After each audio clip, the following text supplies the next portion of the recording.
Бид нар загас юм уу? Барьдаг, алдаг, шаардаг дугуйл байдаг. Улаанбаатарчууд загас биш. Энэ загас болчиход л байгаа болохоос би. Улаанбаатар хотын удирдлагад байсан бүх хүмүүс тэр бүмтэн болсон.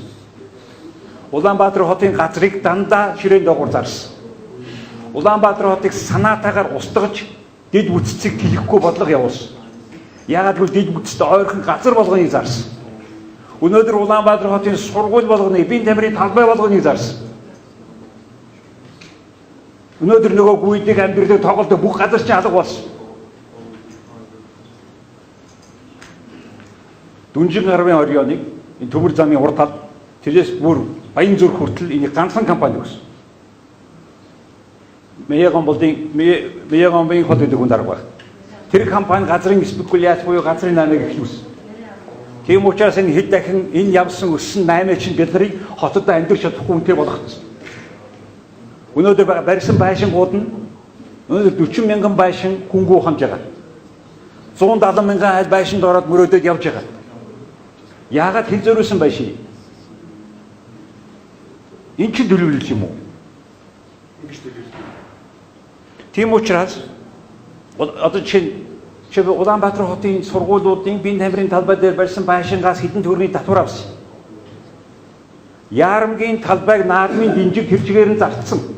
Тэрнээс хэдэн төгрөгийн татвар Улаанбаатарчууд ирсэн. Тэр үгээр Улаанбаатарын гэр хорооллыг бүгдээрэнд нь байрлах болох тийм хэмжээний мөнгө байгаа. Скватрын талбайн зүүн талд байгаа тэр ганц байшин ямар үн хүрж байна? Энийг ярихгүйгээр энэ форум бол агуулга байхгүй гэж би бодож байна таньна.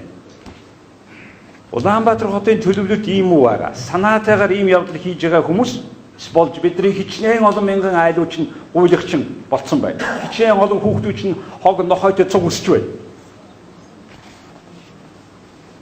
Өнөөдөр Улаанбаатар хотын үйлдвэрлэлийн, үйлчилгээний, орон сууцны энэ газрын чинь зонын энийг ялгаж өгөхгүй байна санаатаагаар. Та нар одоо энэ хүмүүс мэдэхгүй гэж бодож байна уу? Айгуу сайн мэдэж байна. Энийг санаатаагаар хийж байгаа. Ингэж байлгах нь ашигтай байна. Тэгээд дараа нь хитэн төгрөгөөгөө сонгуульд явах нь бүр ашигтай байна. Тэгээд нэртэй юм нэрээр нь төстэй юм зүсээр нь ярихгүй Улаанбаатарчууд юу болцсон? Тэгээд хэдхэн хүмүүс яагаад бид ингээ хамаг амьдралаа бүх үеийнхаа ирээдүгөө зараа дуусчих байгаа юм бэ? Өнөөдөр бид хичнээн үеэрээ дийлэхгүй өөр тавьсан биш. Сая өрийг өрөөр дарчаад бөөн баатрууд яваад байх юм.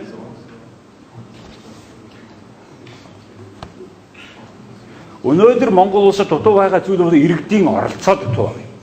Бид нар босохгүй бол бид нар шаардахгүй бол бид нар шалгахгүй бол бид нараар ингэж тоглосоор одоо бидний үр хүүхдээр тэдний үр хүүхдэд тоглох шинэ боломж ихэлсэн байна. Хизээ болтон гэж унтах юм. Хизээ болтон ингэж хэдхэн хүнээр тоглуулаад байх хэрэгтэй юм. Энэ өнөөдөр энэ Улаанбаатар шиг ийм форум маягийн юм хийх гэж байгаа бол нэртэй юм нэрээр нь хийгээд хийх юмаа тохирохгүй болвол ахаад нэг энэ төр засгийн улс төрчлөгийг дагсан ийм олон хуралд цагаа гарцдахын нэмэр тавина. Одоо бид ажиллах шаардах болцсон. Би энэ Улаанбаатар хотод төрсөн, өссөн, амьдарч байгаа хүн. Гэр хороолд өссөн.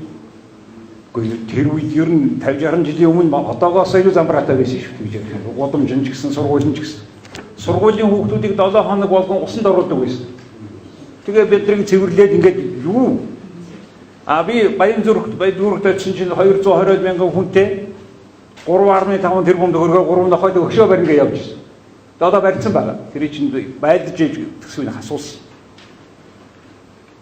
220 мянган хүнд 98хан дүүш байсан. 98-ын хоолойдод 10-аахан дүүш байсан. Өнөөдөр Улаанбаатар хотын хүн амын хагасан гэрт амьдарч байгаа хэдэн халуун усны газар байгаа юм. Яагаад тийм байгаа юм? Яагаад Улаанбаатар хотын хүмүүс өнөөдрийг өдий болтон миний баг шиг юм жорл ингээд ийм саний усгүйгээр ингээд амьдарч байгаа. Энийг ч асуух болсон шүү дээ бид.